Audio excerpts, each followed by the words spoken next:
Hello there. It's been a minute, hasn't it? 262,800 minutes to be somewhat exact. I launched Project Hailstorm over 6 months ago now, and the response has honestly been fantastic. Nearly 25,000 people have actually played it, which is incredible. I only made it as a passion project, and I'm really grateful for everyone who's taken time out of their day to sit down and play it. Now, don't get me wrong. There are definitely some flaws with it, and a few bugs here and there, but I don't think there's anything that truly destroys the final vision of the game. Some of the bugs I was aware of before I even launched the game, they're silly things like falling through the floor,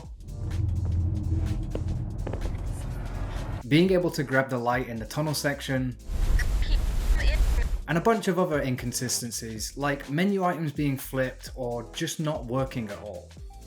With that said, let's do a little post-mortem. Normally I wouldn't do a post-mortem as I'm generally quite aware of these issues after the fact, and I internalize them and keep them in mind for my next projects. But for the audience, I think it's fun to see this process.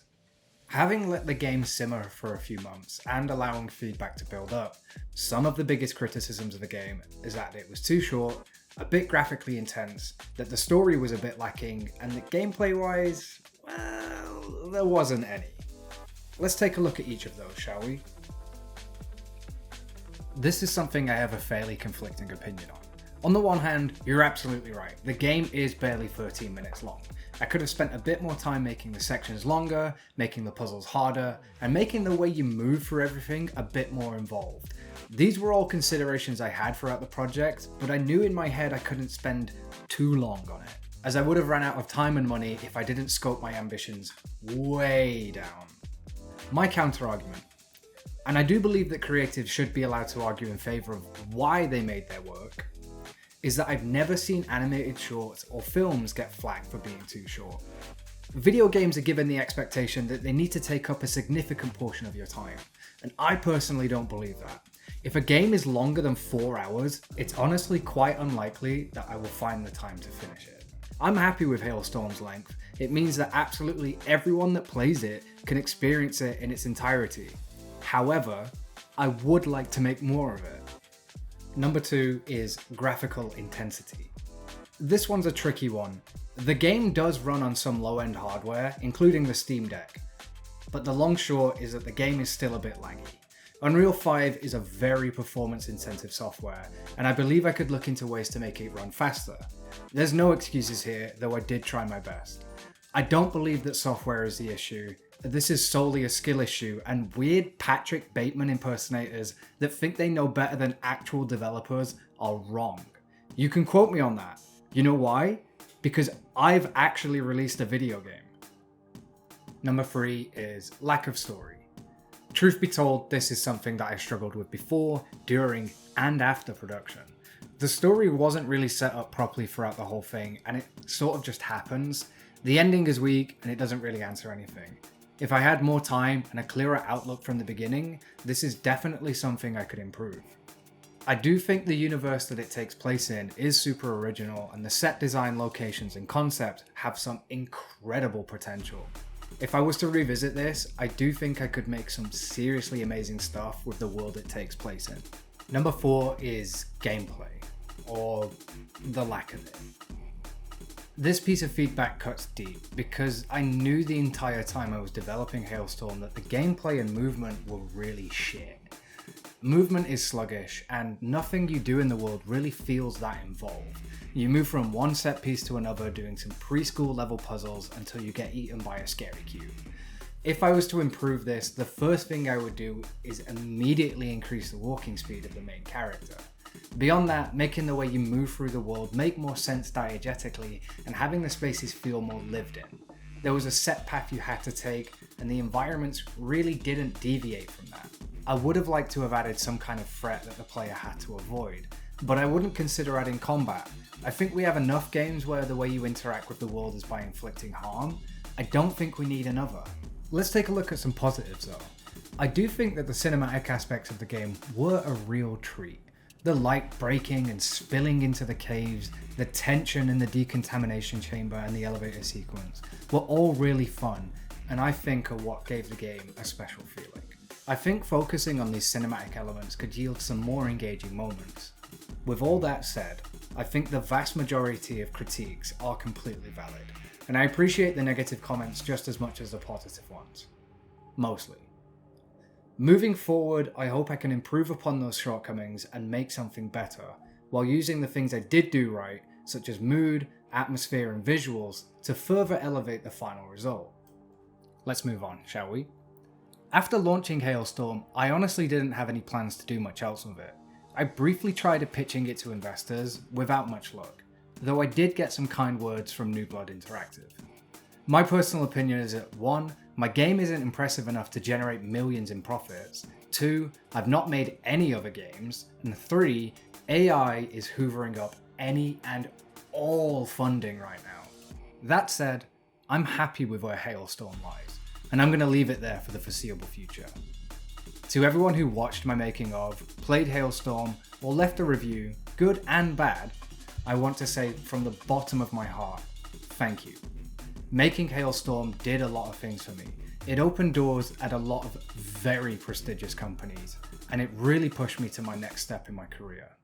However, one huge negative it did for me was that it has literally bankrupted me, which leads me to my next section. No, don't worry. I would like to say that I'm in somewhat of a more stable position right now. But the thing is, projects like Hailstorm cost an invisible amount of money.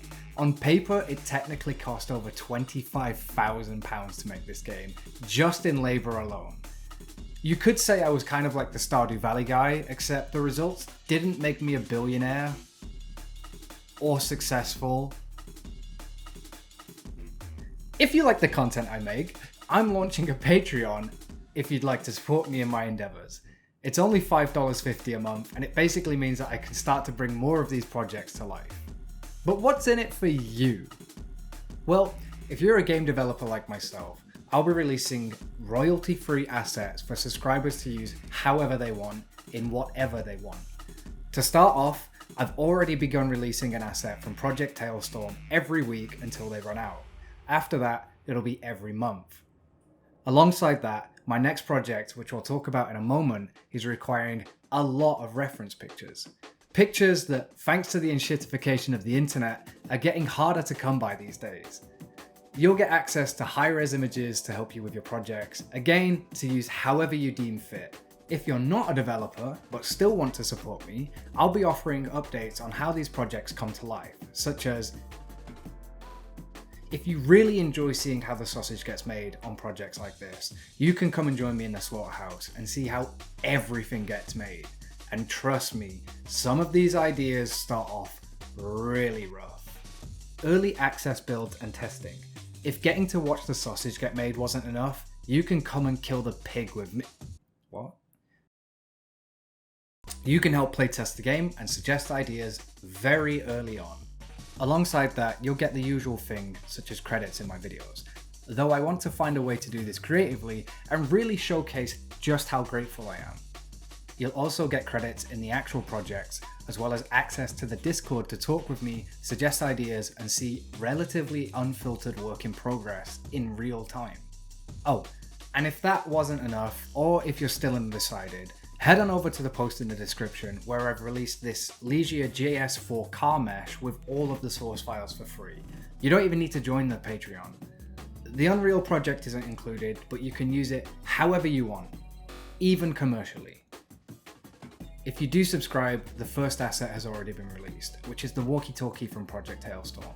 Again, with the source files included and royalty-free.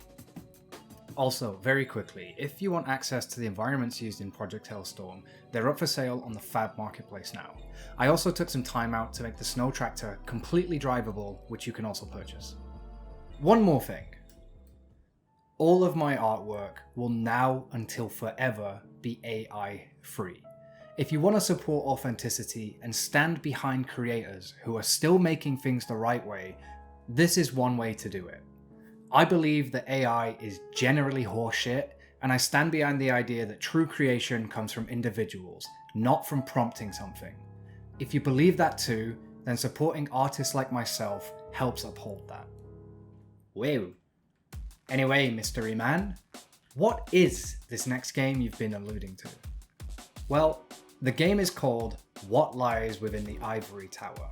Part cinematic short, part game, Ligier is the next project I'm creating. Players take the role of a cargo jockey aboard the USCV Caldera on a return trip from Titan. The ship is diverted via a distress beacon to a privately owned research facility on the moon. Players go on an increasingly dangerous journey to find out just what lies within the Ivory Tower. Or something like that. So far, I'm very early in pre-production. I'm currently aiming to create a short cinematic to lay the foundation of the project's style, as well as build a catalogue of assets and establish the world that Ivory Tower takes place in. After the cinematic is done, I'll be using the momentum behind it to build a 3+ hour long game with the visuals of Hailstorm, but with more gameplay. Think mid-century modern, think brutalism, think analog, think cigarette futurism. The footage in the background is of some early blockouts of the overworld I'm designing. Try to use your imagination as it's very early days. I want to craft a world so beautifully in depth that the term cigarette futurism becomes a new genre-defining style. Anyway, with all that said and done, I've never liked the idea of asking for support like this, but I'll do it just this once for this video. If you can support me financially, please check out the Patreon. If you can't support me financially, but still want to help out, please consider subscribing to me here on YouTube and sharing my videos with your friends. And if you don't want to do any of that, that's okay. All I have to say, one more time, is thank you.